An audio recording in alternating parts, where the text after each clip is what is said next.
தமிழ்நாடு முழுக்க இன்னைக்கு பரவலா மழை பெய்ஞ்சிட்டு இருக்க இந்த சமயத்துல எல்லா பசங்களும் டிவிக்கு முன்னாடி உட்காந்து எப்படா லீவ் விடுறாங்கன்னு எதிர்பார்த்துட்டு உட்காந்துருக்காங்க. இதே சமயத்துல சின்ன குழந்தைகள் இருந்து பெரியவங்க வரைக்கும் நார்மல் ஃபீவர், டைபாய்டு ஃபீவர்னு நோய்க்கு ஆளாகிட்டு இருக்காங்க. மழையினால் நமக்கு பல நன்மைகள் இருந்த போதிலும் அதிகமான இடையூறுகள் நமக்கு இருந்துட்டு தான் இருக்கு.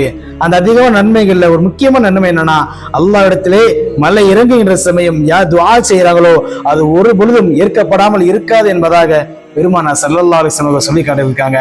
ஆக அந்த ஆயுதத்தை வச்சு அல்லாஹ் இடத்துல துஆ செய்யும் பொழுது அல்லாஹும்ம இன்னி அஊது பிக மினல் பரஸ் வல் ஜுனூன் வல் ஜுதாம் வ மின் ஸய்யிஇல் அஸ்ஹாப் என்ற துஆவை ஓதி வருவோம்.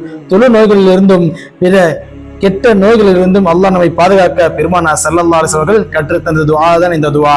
இந்த துஆவை கொண்டுதான் கொரோனாவிலே அதிகமான இமாம்கள் எல்லா மக்களுக்காக வேண்டிய பாதுகாத்திருந்தார்கள்.